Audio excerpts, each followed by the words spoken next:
بسم الله الرحمن الرحيم. السلام عليكم ورحمة الله وبركاته. الحمد لله رب العالمين. الحمد لله حمدا يوافي نعمه ويكافئ مزيده. لك الحمد يا ربنا كما ينبغي لجلال وجهك الكريم وعظيم سلطانك القديم.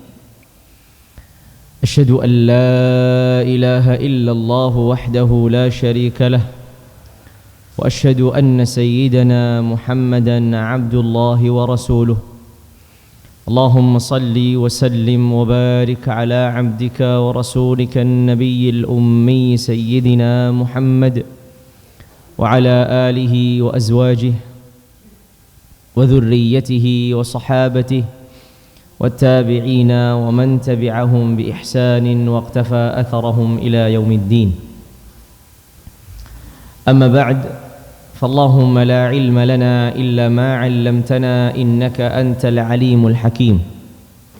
اللهم علمنا ما ينفعنا وانفعنا بما علمتنا وزدنا علما وعملا وهدى وتقا وصلاحا وإيمانا ويقينا يا ذا الجلال والإكرام. إنك أنت على كل شيء قدير وبالإجابة جدير. Alhamdulillah, bapak-bapak, ibu-ibu sekalian yang dirahmati dan dimuliakan Allah Tabaraka wa Ta'ala, sungguh suatu yang membahagiakan bagi kita seluruhnya ketika kita diberi kesempatan untuk berjumpa, untuk bertemu, untuk berkumpul, untuk duduk bersama di rumah Allah Tabaraka wa Ta'ala dengan tujuan yang sama, mengharap ridhonya, dengan tujuan yang sama untuk mendapatkan nasihat, mendapatkan mau'izah hasanah, untuk mendapatkan tazkirah, peringatan, untuk mendapatkan ilmu yang bermanfaat. Dengan semangat yang sama, didasari dengan keimanan, didasari dengan keislaman, didasari dengan upaya dan usaha dalam meningkatkan takwa.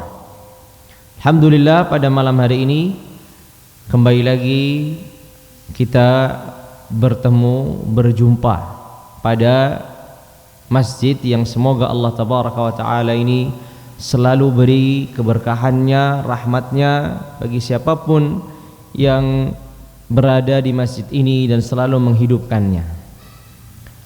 Bapak Ibu sekalian yang dirahmati dan dimuliakan Allah Tabaraka wa Ta'ala, saya masih ingat sekali, kalau tidak salah ya Pak Puji, terakhir kali saya ngisi di sini tahun 2016 atau 2017 di masjid ini. Sangat lama sekali. Pernah saya dulu mengisi di masjid ini, bentuknya nggak begini, ini sudah baru nih. Ya. Saya tadi masuk kok agak pangling gitu. Oh, ternyata memang ada renovasi. Walaupun depannya masih sama, masih luas begitu. Saya masih ingat sekali, saya pernah mengisi di sini kajian sekitar tahun 2016, tahun 2017. Ya, alhamdulillah pada malam hari ini ya kembali lagi kita dipertemukan oleh Allah Tabaraka wa Ta'ala dalam kondisi yang sempurna, sehat, afiyah, Islam, iman, takwa. Alhamdulillah, semoga kita mohon kepada Allah, semoga apa yang Allah Azza wa Jalla berikan kepada kita hari ini terus Allah Azza wa Jalla berikan di hari-hari yang akan datang. Bapak Ibu sekalian yang dirahmati dan dimuliakan Allah Tabaraka wa Ta'ala, pada kesempatan malam hari ini kita akan saling mengingatkan sebenarnya dengan apa yang Allah Azza wa Jalla bukakan untuk kita bersama pada malam hari ini dari ilmu yang bermanfaat dan amal saleh yang mendekatkan diri kita kepada Allah Tabaraka wa Ta'ala. Pertama, kita sebagai seorang muslim menyadari betul bahwa tanggung jawab untuk berdakwah itu bukanlah tanggung jawab yang dipikul oleh seorang guru agama atau seorang ustadz saja. Tapi tanggung jawab berdakwah itu adalah tanggung jawab yang dipikul bersama-sama setiap individu, setiap orang beriman. Apakah dia seorang laki-laki, apakah dia seorang wanita, apakah dia seorang anak muda, apakah dia seorang orang tua. Menyampaikan kebenaran, menyampaikan nasihat, memberikan peringatan, melakukan amar ma'ruf dan nahi mungkar, itu bukanlah tugas bagi orang-orang tertentu dalam Islam, tapi tugas bersama. Semuanya memiliki tanggung jawab yang sama. Seorang ayah memiliki tanggung jawab untuk berdakwah, menasehati, mengarahkan keluarganya, entah itu anak-anaknya, entah itu istrinya. Begitu juga seorang ibu, begitu juga seorang anak, dan seterusnya. Seorang tetangga kepada tetangganya, seorang kawan kepada kawannya, rekan kepada rekannya, sehingga tanggung jawab dakwah ini tidak menjadi tanggung jawab khusus bagi mereka yang disebut dengan juru dakwah atau seorang dai. Tidak, tapi setiap muslim, setiap mukmin memiliki tanggung jawab yang sama, yaitu apa? Berdakwah kepada Allah tabaraka wa taala, mengajak manusia untuk mendekatkan diri kepada Allah, menyampaikan kebenaran, isalul haqqi ilal khalqi, menyampaikan kebenaran kepada makhluk-makhluk Allah tabaraka wa taala. Ini tugas bersama. Ya, ini tugas bersama. Tugas ini dimulai oleh sayyidina wa nabiyyina wa qudwatina rasulina rasulillahi alaihi afdhalus salati wa atamus salam. Dan setelah beliau memulainya, maka tugas ini kemudian diserahkan dan ikut serta pula para sahabat-sahabat beliau radhiyallahu taala anhum ajma'in. Lalu kemudian generasi dari generasi turun temurun, dakwah ini harus terus ada, menegakkan kebenaran, memerintahkan yang ma'ruf, melarang kemungkaran dan mencegahnya. Itu tanggung jawab bersama, bukan tanggung jawab seorang dai saja, bukan tanggung jawab seorang yang guru agama saja. Memang benar apa yang harus disampaikan itu perlu dipelajari, bagaimana cara menyampaikannya itu perlu dipelajari. Karena ketika menyampaikan kebenaran dengan cara yang tidak benar, membuat kebenaran itu menjadi sesuatu yang salah. Sebagaimana terkadang seorang menyampaikan suatu kesalahan, tapi caranya cukup baik, orang bisa meyakininya yang salah itu menjadi benar. Makanya orang-orang beriman yang di atas kebenaran ini harus belajar apa yang harus disampaikan, apa yang harus didahulukan, bagaimana cara menyampaikan kebenaran itu, lalu kemudian kepada siapa dituju kebenaran itu disampaikan. Karena kita mengetahui agama Allah tabaraka wa taala ini memiliki banyak hukum-hukum yang berkaitan dalam keseharian kita. Tidak mungkin kita akan menjelaskan kepada seluruh orang tentang semua isi agama. Tidak mungkin itu terjadi, karena bagi seorang santri atau bagi seorang penuntut ilmu saja, ia bertahun-tahun belajar, belum tentu ia bisa menuntaskan seluruh maklumat, seluruh pengetahuan, seluruh ilmu yang berkaitan dengan agama. Apakah lagi kalau itu di masyarakat secara umum. Makanya disinilah kita perlu belajar. Belajar apa? Belajar tentang kebenaran. Kalau kita sudah tahu tentang kebenaran, kita belajar tentang prioritasnya. Mana yang didahulukan? Kebenaran ini memiliki tingkatan-tingkatan. Tidak semuanya dalam tingkatan yang sama. Maka ada prioritas. Ada yang harus didahulukan, ada yang harus dikedepankan. Begitu juga kita melihat kondisi yang kita dakwahi. Apakah dia anak muda, ataukah dia orang tua, apakah dia seorang pemula dalam agama, ataukah dia orang yang sudah cukup mengetahui ilmu agama. Ini semua harus benar-benar dipertimbangkan agar kebenaran itu tersampaikan sebagai kebenaran dengan cara yang benar, sehingga mudah pula diterima. Maka ayat yang paling pondasi sekali dalam membangun dakwah itu adalah firman Allah tabaraka wa taala, sering kerap kita dengar bersama, yaitu Allah tabaraka wa taala berfirman, ud'u ila sabili rabbika bil hikmati wal mau'izatil hasanati wajadilhum billati hi ahsan. Ayat ini adalah slogannya umat Islam, syiarnya umat Islam. Ud'u ila sabili rabbika bil hikmati wal mau'izatil hasanah wajadilhum billati hi ahsan. Ini menjadi tema utama dalam kajian dakwah, ayat utama dalam kajian dakwah. Sekali lagi kembali menegaskan bahwa tugas berdakwah, tugas menyampaikan kebenaran, isalul haqqi ilal khalq, menyampaikan kebenaran kepada makhluk, itu tugas bersama, bukan tugas sebagian orang dan tidak menjadi tugas bagi yang lain. Tidak demikian. Setiap kita memiliki tanggung jawab bersama. Dan sebagaimana Rasulullah alaihi afdhalus salati wa atamus salam bersabda, kullukum mas'ulun wa kullukum ra'in wa kullukum mas'ulun an ra'iyati. Setiap kalian itu bertanggung jawab atas apa yang Allah Azza wa Jalla telah berikan menjadi tanggung jawab kita.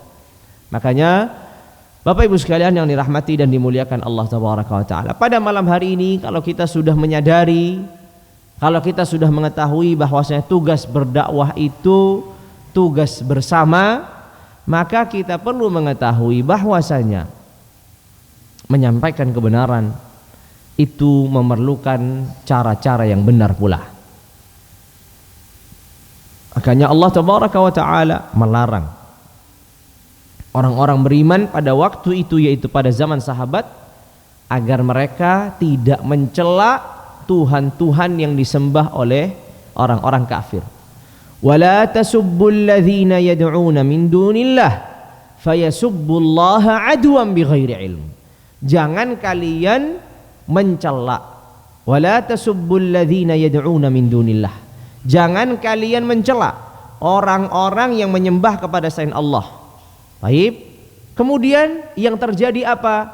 Fayasubbullaha adwan bighairi ilm, sehingga mereka mencela Allah tabaraka wa taala.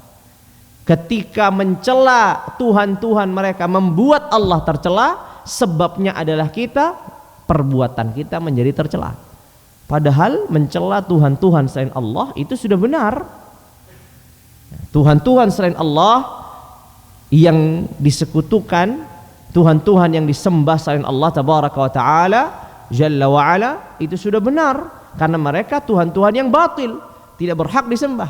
Tapi kalau kemudian tuh ketika seorang konteksnya adalah bukan sebatas menyampaikan sesuatu maklumat dan pengetahuan tentang keesaan Allah, tapi cenderung hanya sebatas menghina, merendahkan Tuhan-Tuhan yang disembahkan, lalu kemudian itu menjadi reaksi yang justru merugikan umat Islam, justru Allah ternista dan terhina. Di sini kata Allah, wala tasubbul ladzina yad'una min dunillah fayasubbullaha adwan bighairi ilm.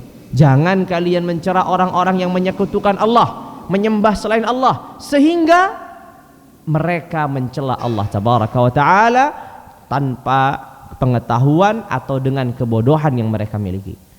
Maka Bapak Ibu sekalian yang dirahmati dan dimuliakan Allah tabaraka wa taala, kalau kita kembali kepada ayat ud'u ila sabili rabbika bil hikmah, maka sangat tampaklah di sini dakwah itu memerlukan hikmah. Allah memerintahkan kita untuk berdakwah, ud'u ila sabili rabbik. Pertama kata Allah ud'u, berdakwalah. Kemudian kata Allah tidak cukup berdakwah saja, tapi ila sabili rabbik.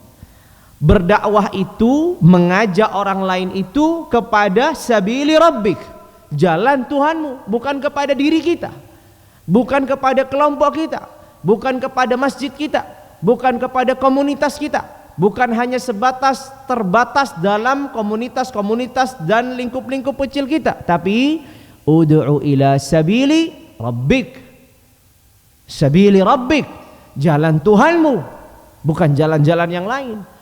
Tidak berdakwah untuk dirinya, tidak berdakwah untuk kepentingannya, tidak berdakwah untuk kepentingan keluarganya, kawan-kawannya, lingkupnya yang terkecil, tidak. Tapi ud'u ila sabili rabbik. Sehingga Allah pertama mengatakan berdakwalah.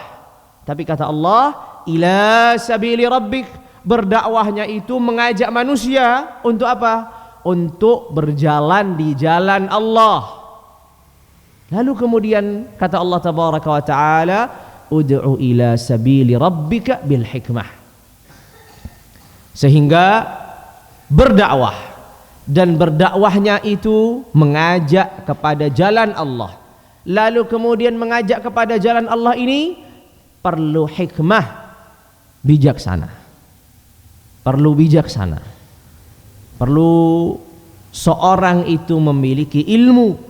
Qul hadhihi sabili ad'u ila Allah ala basiratin. Ayat ini serupa atau sangat mirip dengan ayat yang tadi. Tadi Allah tabaraka wa taala berfirman, ud'u ila sabili rabbika bil hikmah. Di ayat yang lain, qul hadhihi sabili ad'u ila Allah ala basiratin ana wa man ittaba'ani. Ala basirah yang dikatakan di tafsir ay ala ilm, di atas ilmu. Maka bekal menjadi orang yang bijaksana dalam berdakwah adalah ilmu. Ini bekal pertama. Ya, ilmu ini menjadi bekal utama untuk seorang berdakwah. Bagaimana ia akan menyampaikan suatu pengetahuan kalau dia tidak mengetahui pengetahuan itu? Makanya kata orang apa? Faqidus syai'i la yu'tihi. Orang yang tidak memiliki sesuatu, bagaimana ia bisa memberikannya? Orang yang tidak memiliki pengetahuan, bagaimana ia bisa menyampaikannya? Orang yang tidak memiliki ilmu, bagaimana ia bisa menyampaikannya? Makanya bekal utama yang menghantarkan seseorang itu bisa berdakwah ke jalan Allah dengan hikmah adalah bekal ilmu. Ini yang pertama.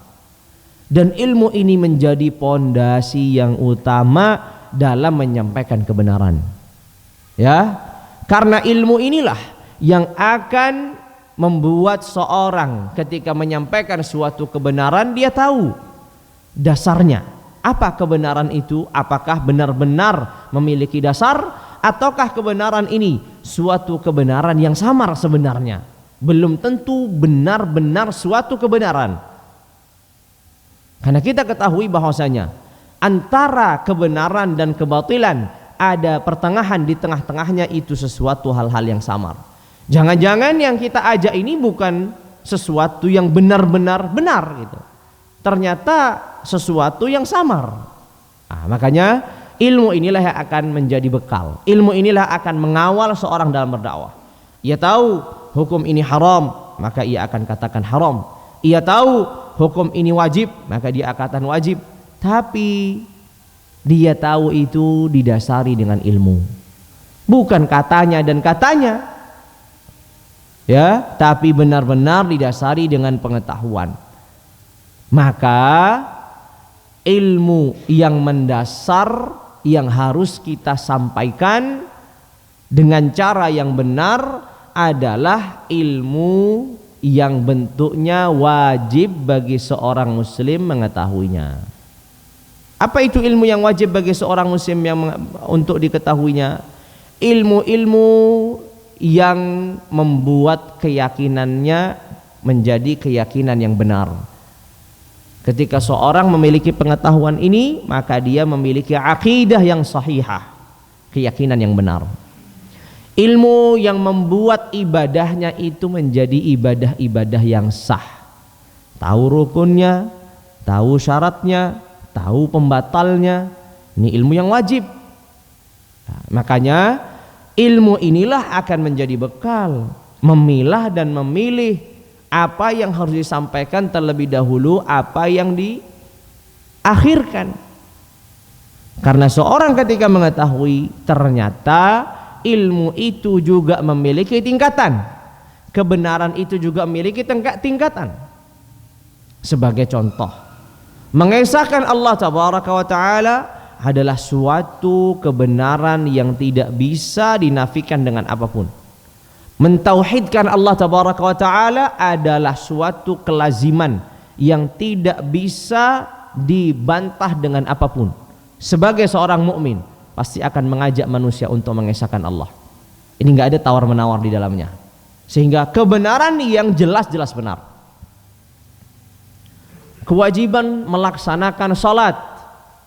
Adakah di antara kita yang ragu bahwasanya sholat 5 waktu itu adalah suatu kewajiban dari seorang muslim? Enggak ada. Ini kebenaran yang sudah pasti disampaikan dan harus disampaikan. Hari ini kan banyak orang yang mengaku dirinya sebagai seorang muslim, tapi mungkin belum tuntas melaksanakan sholatnya. Sholatnya masih bolong-bolong. Sehingga akan menjadi repot, akan menjadi problem ketika kita orang-orang yang memiliki pengetahuan yang sedikit dalam, kemudian kita memperdebatkan, mendiskusikan hal-hal yang tidak diperlukan mereka yang sedang meninggalkan kewajiban-kewajiban yang disepakati kewajibannya. Kita sibuk dengan perdebatan-perdebatan yang itu bentuknya perkara-perkara furu'iyah, cabang-cabang agama. Sedangkan di sekitar kita ada tetangga kita yang masih terjatuh dalam perbuatan-perbuatan syirik. Misalkan masih menggunakan sihir atau menggunakan pelaris dalam dagangannya sebagai contoh. Masih ada? Tentu banyak. Misalkan di antara tetangga kita masih ada orang-orang yang tidak melaksanakan sholat 5 waktu secara lengkap. Kalaupun sholat dia masih bolong-bolong. Bahkan mungkin ada yang total sama sekali tidak melaksanakan sholat. Orang-orang yang seperti inilah yang harus kita rangkul. Orang-orang yang seperti inilah yang wajib bagi kita untuk mendakwahi. Tidak boleh lelah, tidak boleh putus asa. Kebenaran harus terus disampaikan sampai kapanpun. Jelas ya? Makanya ilmu inilah menjadi bekal utama dalam kebijaksanaan seseorang. Orang tidak mungkin bisa bijaksana kalau dia tidak memiliki ilmu. Orang tidak mungkin bijaksana kalau dia tidak memiliki ilmu, karena dia tidak tahu apakah ilmu ataukah kebenaran ini adalah suatu kebenaran yang tidak bisa lagi diragukan, atau bisa jadi yang disampaikan itu justru perkara yang mungkin masih ada ruang perdebatan atau persisihan di antara para ulama. Sehingga mari bagi kita ini, kalau ingin mengingkari kemungkaran, maka seperti yang dikatakan oleh Imam Nawawi rahimahullahu tabaraka wa ta'ala, wa innama yunkarul munkar al-mujma' alaihi. Yang diingkari itu kemungkaran yang disepakati kemungkarannya. Meninggalkan sholat, kemungkaran yang disepakati atau dibersihkan? Kemungkaran yang disepakati. Seorang terang-terangan tidak puasa di siang bulan Ramadan, kemungkaran yang disepakati atau dipersisihkan? Kemungkaran yang disepakati.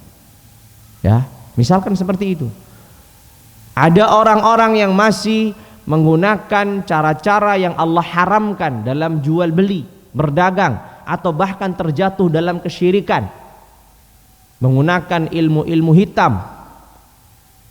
Apakah ini kemungkaran yang diperdebatkan atau dipersisihkan? Tidak, disepakati. Ini ruang-ruang dan ranah-ranah untuk kita berdakwah.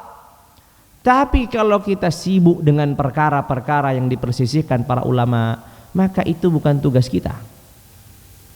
Karena hal-hal yang dipersisihkan para ulama itu dikembalikan kepada mereka, bukan kepada kita. Kita tanggung jawabnya dan fokus kita adalah apa? Berdakwah, menyampaikan kebenaran dalam ruang yang disepakati oleh para ulama. Itu tanggung jawab kita. Ya. Hari ini masih banyak orang belum sholat. Hari ini masih banyak orang yang belum puasa. Hari ini masih banyak orang yang belum bisa menutup auratnya. Aurat bagi seorang laki-laki atau wanita ada batasan-batasan yang disepakati oleh para ulama. Nggak ada persisihan. Ya. Saya ingin bertanya sekarang, misalkan sebagai contoh, seorang wanita, pahanya seorang wanita, apakah ini sesuatu yang dipersisikan para ulama atau disepakati ini suatu kemungkaran kalau tampak? Disepakati jelas. Tapi kalau nanti urusannya oh wajahnya belum tertutup, tangannya masih sebagian tersingkap. Nah, ini ranah yang memang diperdebatkan para ulama. Tapi kalau sudah kaitannya itu mungkin betisnya, kaitannya itu pahanya, oh ini disepakati para ulama. Ada nggak umat Islam yang masih melakukan itu? Oh masih banyak. Ya masih banyak. Ah ini sebagai contoh. Ya ini sebagai contoh. Sehingga apa? Sehingga bekal ilmu inilah yang akan menghantarkan seseorang untuk bijaksana. Makanya Allah Tabaraka wa Ta'ala berfirman kepada Nabi-Nya, katakan, qul hadhihi sabili ad'u ila Allah ala masirah, di atas ilmu. Bapak Ibu sekalian yang dirahmati dan dimuliakan Allah Tabaraka wa Ta'ala, di antara bekal, ya, di antara bekal agar seorang itu memiliki kebijaksanaan dalam berdakwah selain ilmu adalah pengetahuannya yang cukup terhadap orang yang diajaknya, orang yang didakwahinya. Pengetahuan yang cukup tentang orang yang didakwahinya, tentang orang yang diajaknya. Ini orang tua berarti berbeda dengan anak muda. Ini laki-laki berarti berbeda dengan wanita. Ini dari daerah barat berbeda dari daerah timur. Ini dari keluarga yang memiliki karakter tertentu berbeda dengan keluarga yang memiliki karakter tertentu. Itu semua adalah cara agar kita ketika menyampaikan kebenaran itu menjadi kebenaran yang disampaikan dengan bijaksana. Makanya pengetahuan yang cukup tentang kondisi orang yang kita ajak, kondisi orang yang kita dakwahi, ini penting sekali dalam menyampaikan kebenaran agar kita tidak salah. Ada sebagian orang kalau dikasih hati dia mau yang lain, dalam arti kalau dia diajak bicara dengan yang halus nggak mempan, tapi ketika dia digertak baru dia sadar. Tapi ada pula sebaliknya, ada orang-orang yang kalau digertak justru dia semakin jauh, semakin sakit hati. Nah, disinilah pentingnya menyampaikan kebenaran dengan cara yang benar. Makanya kata Imam Ibnu Qayyim rahimahullahu tabaraka wa ta'ala, al-hikmatu idzan fi'lu ma yanbaghi 'ala al-wajhi alladhi yanbaghi fil waqti alladhi yanbaghi. Begitu kata Imam Ibnu Qayyim di dalam kitab Madarijus Salikin. Hikmah itu adalah melakukan sesuatu yang harus dilakukan. Melakukan sesuatu yang harus dilakukan dengan cara yang seharusnya dilakukan pada waktu yang seharusnya dilakukan. Ya, ini kata Imam Al-Qayyim rahimahullah. Kata beliau, "Fal hikmatu idzan fi'lu ma yanbaghi 'ala al-wajhi alladhi yanbaghi fil waqti alladhi yanbaghi." Hikmah itu adalah melakukan sesuatu yang seharusnya dilakukan dengan cara yang seharusnya dilakukan pada waktu yang seharusnya dilakukan. Jadi tidak cukup melakukan suatu kebenaran ketika caranya salah. Tidak cukup melakukan suatu kebenaran ketika waktunya salah. Ya, itu bukanlah bagian dari hikmah. Itu bukanlah bagian dari kebijaksanaan dalam berdakwah. Kita sebagai masyarakat yang hidup di tengah masyarakat, kita bertetangga, kita memiliki kawan, kita memiliki sahabat, karakternya bermacam-macam, kondisinya beragam. Apakah kita cara berkomunikasinya sama? Tentu berbeda. Bagi seorang ayah yang memiliki anak lebih daripada satu, apakah akan menyikapi anaknya dengan satu sikap yang sama dalam setiap harinya? Tidak. Kenapa ketika kita menyampaikan kebenaran atau menyampaikan kebenaran kita pukul rata semua orang sama? Ini menjadi pertanyaan. Berarti ada yang salah. Berarti ada yang tidak tepat. Makanya kembali lagi kaidahnya kepada Imam Qayyim rahimahullah ketika mengatakan apa? Fi'lu ma yanbaghi 'ala al-wajhi alladhi yanbaghi fil waqti alladhi yanbaghi. Melakukan perkara yang harusnya dilakukan. Memang itu harusnya dilakukan. Lalu kemudian dengan cara yang harusnya dilakukan. Mempertimbangkan caranya. Kemudian yang ketiga adalah pada waktu yang seharusnya dilakukan padanya. Makanya harus memiliki ketepatan, caranya, waktunya, ini penting. Ketika salah dalam menyampaikan, orang justru menjauh. Jangan-jangan ada sebagian orang terjauh dari kebenaran bukan karena kebenaran, tapi karena cara kebenaran yang terlewatkan, cara yang benar yang terlewatkan. Ya, kadang subhanallah seorang ustadz, seorang dai, seorang guru agama, seorang yang menasehati, seorang yang berdakwah itu perlu melakukan introspeksi. Jangan-jangan ada beberapa orang dalam perjalanan dakwahnya menyimpang dan menjauh dari kebenaran bukan karena kebenaran, tapi karena cara penyampaian, cara menyampaikan dakwahnya itu tidak dengan cara yang baik, sehingga orang itu semakin jauh. Berarti tujuannya tadi ingin mendekatkan manusia kepada Allah, justru membuatnya dia semakin jauh dari Allah. Tercapai atau tidak? Tidak tercapai. Makanya benar Allah menegaskan ud'u ila sabili rabbika bil hikmah. Dan modalnya tadi dengan ilmu. Lalu kemudian yang kedua tadi apa? Miliki pengetahuan yang cukup tentang orang yang diajaknya, tentang orang yang didakwahinya. Memahami kondisinya, memahami karakternya, memahami hal-hal yang meliputi tentang kehidupannya. Ya, makanya Rasulullah alaihi afdhalus salati wa atammus salam sebaik-baik panutan dalam menerapkan firman Allah ini, ud'u ila sabili rabbika bil hikmati wal mu'izatil hasanah. Ya, jemaah sekalian dirahmati dan dimuliakan Allah tabaraka wa taala, nanti kita bisa simak bersama bagaimana Rasulullah alaihi afdhalus salati wa atammus salam melakukan dakwah, tapi dakwahnya dengan bijaksana. Yang perlu digarisbawahi sebelum kita masuk dalam contoh-contoh adalah setelah seorang melakukan dan menyampaikan kebenaran dengan bijaksana, belum tentu juga diterima. Apalagi kalau dia tidak menyampaikannya dengan bijaksana. Rasulullah alaihi afdhalus salati wa atammus salam adalah orang yang paling bijaksana. Apakah dakwahnya diterima selalu? Tidak. Ini menunjukkan bukan pada penyampaian dan caranya, tapi ada faktor lain, yaitu terbukanya hati dan faktor hidayah yang Allah belum berikan pada orang tersebut. Jamaah sekalian yang dirahmati dan dimuliakan Allah tabaraka wa taala.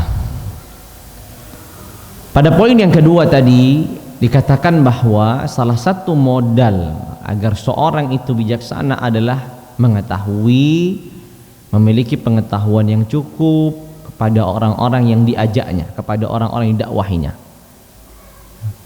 Makanya teguran Rasulullah alaihi afdhalus salati wa atammus salam dan nasihat beliau kepada para sahabat itu tidak sama. Ketika ia melihat seorang sahabat Nabi, seorang sahabatnya yang memiliki kekuatan iman dan orang yang sudah banyak berkorban untuk perjuangan Islam, maka ketika ia melakukan suatu kesalahan di hadapan Rasulullah dalam kondisi tertentu, beliau menegurnya dengan tegas dan keras. Tapi ketika itu yang melakukan adalah orang yang baru masuk Islam, orang yang cenderung dia tidak terlalu banyak mengenal agama, Rasulullah alaihi afdhalus salati wa atammus salam menegurnya dengan bijaksana, dengan santun, dengan sopan, dengan lemah lembutnya. Kenapa? Kondisi yang berbeda. Orang yang sudah kuat keimanannya, ketika ditegur dengan keras, dia tidak akan membenci Rasulullah, dia tidak akan membenci agama ini. Tapi berbeda halnya ketika orang yang baru masuk Islam atau orang yang tidak pernah duduk bermajlis dengan Rasulullah berlama-lama, ketika ditegur dengan suatu kesalahan, bisa apa? Bisa murtad, ayadzam billah, atau bisa kembali membenci Rasulullah dan para sahabat. Makanya kita sering mendengarkan beberapa kisah, beberapa peristiwa di mana Nabi alaihi afdhalus salati wa atammus salam cukup lemah lembut, cukup santai menanggapi kesalahan tersebut. Kita tahu orang Arab Badui yang datang dan kencing di masjid, bagaimana sikap Nabi menyikapinya? Ya, itu akan berbeda kalau yang melakukan Abu Bakar atau Umar atau yang lainnya, walaupun mereka sangat susah tergambar kalau itu melakukannya. Tapi karena pelakunya yang berbeda, kondisi pelakunya yang berbeda, sehingga sikap Rasulullah berbeda. Itulah kebijaksanaan. Tapi lihat bagaimana ketika Rasulullah alaihi afdhalus salati wa atammus salam menegur dengan keras kepada Usamah bin Zaid. Ketika Usamah bin Zaid melakukan satu kesalahan, apa itu?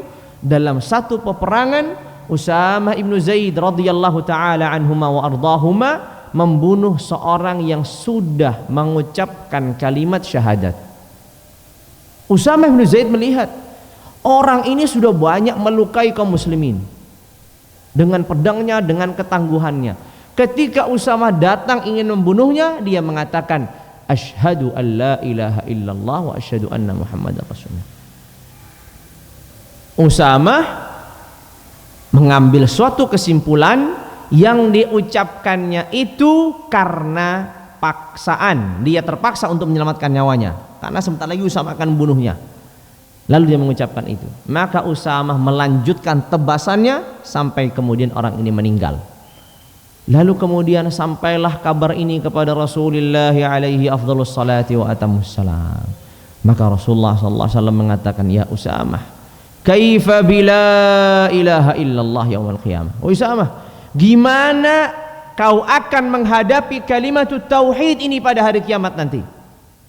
Ya Rasulullah, dia mengucapkannya itu karena dia takut. Dia mengucapkan itu untuk menyelamatkan nyawanya. Dia mengucapkan ini karena, kata Rasulullah, halla syaqaqta an qalbi, apakah kamu sudah membuka dan membedah isi hatinya? Rasulullah tegas, tidak main-main menegurnya. Nah, kepada Usamah, sampai Usamah ini merasa kesedihan yang luar biasa. Tapi apakah Usamah membuat dirinya kemudian benci kepada Rasulullah? Tentu tidak. Apakah Usamah kemudian benci kepada Islam? Tentu tidak. Berbeda halnya kalau itu yang dilakukan cara yang sama kepada seorang Arab Badui tadi yang kencing di masjid. Ya, orang yang lain, ketika para sahabat sedang sholat, tiba-tiba ada seorang di antara sahabat Nabi ini berbicara. Lalu seluruh para sahabat pandangannya dalam sholat menuju kepada orang ini. Dia takut. Ketika dia takut, dia tambah lagi berbicara. Kenapa ini? Kenapa pandangan kalian seperti itu? Gitu. Rasulullah alaihi afdhalus salati wa atammus salam, setelah selesai sholatnya, kata orang ini apa? Wallahi ma qaharani atau kaharani wala darabani wala syatamani. Rasulullah sama sekali tidak mengerasiku, tidak memukulku, tidak mencelaku. Tapi Rasulullah mengatakan, sholat kita ini adalah sholat yang diisi dengan doa dan zikir dan membaca Al-Quran. Maka tidak pantas kalau di dalam sholat ini ada bicara. Cuman begitu saja. Cuman begitu saja. Lalu para sahabat yang tadi dalam shaf dan sampingnya orang ini sudah semuanya ya ibaratnya melototi dia gitu. Ini orang kok bicara dalam sholat, gimana pula ini? Tapi setelah selesai, Rasulullah alaihi afdhalus salatu wa atammus salam tidak marah padanya, tidak membentaknya, tidak menghardiknya, tidak sama sekali. Rasul hanya mengatakan, ini sholat adalah isinya doa, zikir, membaca Al-Quran. Maka nggak pantas kalau sholat itu diisi dengan bicara atau obrolan orang. Hanya itu. Nah, ini menunjukkan apa? Kebijaksanaan. Kenapa? Karena itu berkaitan dengan pelakunya. Berkaitan dengan pelakunya. Makanya ketika terjadi pertikaian antara Khalid bin Walid dan Abdurrahman bin Auf radhiyallahu taala anhuma wa ardahuma, Rasulullah sallallahu alaihi wasallam menegur Khalid dengan tegasnya dan kerasnya.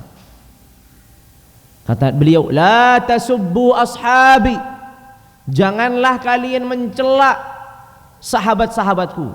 Bukankah Khalid bagian dari sahabat Nabi? Sahabat Nabi. Tapi ucapan Nabi ini sedang tertuju kepada Khalid karena ia bertikai dengan Abdurrahman ibn Auf. Siapa yang lebih mulia, Khalid atau Abdurrahman ibn Auf? Tentu Abdurrahman ibn Auf, tanpa diragukan. Karena Khalid masuk Islamnya pun termasuk yang belakangan. Sedangkan Abdurrahman ibn Auf jahada bimalihi wa nafsihi wa waqtihi wa kullu ma ladaihi. Apa yang dimilikinya semuanya dikorbankan. Ia termasuk muhajirin, ia termasuk orang yang awal-awal masuk Islam, maka tidak ada bandingannya antara Khalid dengan Abdurrahman ibn Auf radhiyallahu taala anhum ajma'in. Maka Rasulullah, la tasubbu ashabi falau anfaqa ahadukum mithla uhudin dhahaban ma balagha ahadukum mudda yadihi wala nasifah. Kata Nabi, kalau seandainya seorang dari kalian seperti Khalid ini mencela seorang dari seperti sahabatku yang bernama Abdurrahman ini, kalau dia berinfak dengan emas sebesar atau seberat gunung Uhud, maka ia tidak akan sebanding dengan apa yang diberikan satu tangan atau satu mud, dua tangan yang diberikan kepada Rasulullah oleh Abdurrahman ibn Auf. Nggak sebanding. Kenapa? Karena pemberian dan pengorbanan di awal Islam itu sangat berarti dan bermakna. Lihat bagaimana teguran Nabi kepada Khalid, tegas. Berbeda halnya ketika menegur orang-orang yang memiliki kondisi yang berbeda. Sehingga memahami pelaku, memahami orang yang melakukan sesuatu yang salah, atau memahami seorang yang disebut dengan mad'u, orang yang didakwahi, ini sangatlah penting. Mempertimbangkan karakternya, background keluarganya, kondisi yang meliputinya, waktu yang sedang ia hadir di dalamnya, itu semua akan sangat berdampak pada kebenaran itu, apakah diterima atau tidak. Walaupun pada akhirnya kebenaran itu bisa diterima di awal ataupun di akhir, karena berdasarkan hidayah yang Allah bukakan pada hati manusia. Yang dilakukan seorang da'iyah, seorang yang berdakwah, dan itu tanggung jawab bersama, adalah bagaimana menyampaikan kebenaran dengan cara yang benar pada waktu yang benar. Begitu yang dikatakan Imam Al-Qayyim tadi, fi'lu ma yanbaghi 'ala al-wajhi alladhi yanbaghi fil waqti alladhi yanbaghi. Menyampaikan sesuatu yang harus disampaikan dengan metode atau cara yang seharusnya disampaikan, kemudian di waktu yang tepat pula untuk disampaikannya. Sehingga kalau mengetahui ini, maka dia akan bisa berdakwah dengan bijaksana. Jamaah sekalian rahmati dan dimuliakan Allah tabaraka wa taala. Maka itulah beberapa contoh di mana Nabi alaihi afdhalus salatu wassalam memperhatikan, mempertimbangkan apa? Kondisi orang-orang yang dinasehati, kondisi orang-orang yang didakwahi. Ya, Rasulullah berupaya terus untuk agar Abdullah ibnu Ubay ibnu Salul, Ra'sul Munafiqin, ketuanya orang munafik ini, bagaimana agar keimanannya itu benar-benar keimanan, bukan kemunafikan. Tapi sampai akhir hayatnya Abdullah ibnu Ubay ibnu Salul, Allah tabaraka wa ta'ala memang sudah catat, sudah tulis ia menjadi seorang munafik. Padahal Rasulullah berupaya terus untuk melunakkan hatinya Abdullah bin Ubay bin Salul. Tapi ternyata takdir Allah tabaraka wa ta'ala mendahului itu semua. Makanya tidak boleh lupa bahwasanya kebijaksanaan dalam berdakwah itu adalah upaya dan usaha manusia. Sedangkan diterimanya dakwah atau tidak diterimanya dakwah itu adalah urusan Allah. Hidayah, dibukanya hati, diterimanya kebenaran oleh seseorang, itu adalah urusan Allah. Ketika Allah akan membukakan, maka pasti kebenaran itu akan mudah untuk difahami, mudah untuk dicerna, mudah untuk dilakukan dan diamalkan. Jamaah sekalian dirahmati dan dimuliakan Allah tabaraka wa taala. Nggak tahu ini waktunya sudah habis, begitu ya Pak Puji? Atau mau lanjut? Saya nggak tahu kebiasaan di sini seperti apa gitu. Kita ini orang asing di sini soalnya. Cukup. Oh, ada pertanyaan? Oh, Masya Allah. Barangkali ada pertanyaan. Nah, ya. Insya Allah nggak ada. Temanya ringan Insya Allah. Kalau temanya susah ada pertanyaannya. Kalau temanya ringan Insya Allah nggak ada. Jelas apa yang saya sampaikan Insya Allah. Karena semuanya ini adalah sebenarnya maklumat yang sudah sering disampaikan. Hanya kembali untuk menegaskan, mengingatkan, karena namanya manusia itu mahallul khata' wan nisyan, tempatnya salah, tempatnya lupa, sehingga perlu diingatkan kembali ya maklumat, perlu diingatkan kembali pengetahuannya, mungkin pernah belajar tapi lupa atau belum pernah belajar sehingga mendapatkan suatu ilmu yang baru. Alhamdulillah, apapun yang bisa kita ambil pelajaran pada kesempatan malam hari ini, semoga Allah tabaraka wa taala menjadikannya sebagai ilmu yang bermanfaat ya. Itu yang kita harapkan, karena duduk di majelis ilmu, kalau bukan mencari ilmu yang bermanfaat, maka untuk apa ya? Kalau hanya sebatas untuk duduk karena rame-rame, ya niatnya salah. Duduk karena sungkan sama kawannya, karena diajak, ya niatnya salah. Tapi duduk karena untuk mendapatkan ridho dari Allah. Kenapa mendapatkan ridho dari Allah? Karena dia mencari ilmu, karena dia menuntut ilmu, karena dia berharap untuk mendapatkan amal soleh ya. Setelah dia mendapatkan ilmu ini, maka dia kemudian bisa dimanfaatkan dalam kesehariannya. Wallahu ta'ala a'la wa alam. Begitu saja, insyaallah azza wa jalla bisa kita berjumpa, semoga di lain pertemuan, di lain perkumpulan lagi biidznillah tabaraka wa taala ya. Saya mohon maaf apabila ada kesalahan. Mari kita tutup bersama dengan kafaratul majlis. Subhanakallahumma bihamdika asyhadu an la ilaha illa anta astaghfiruka wa atubu ilaik. Wassalamu alaikum warahmatullahi wabarakatuh.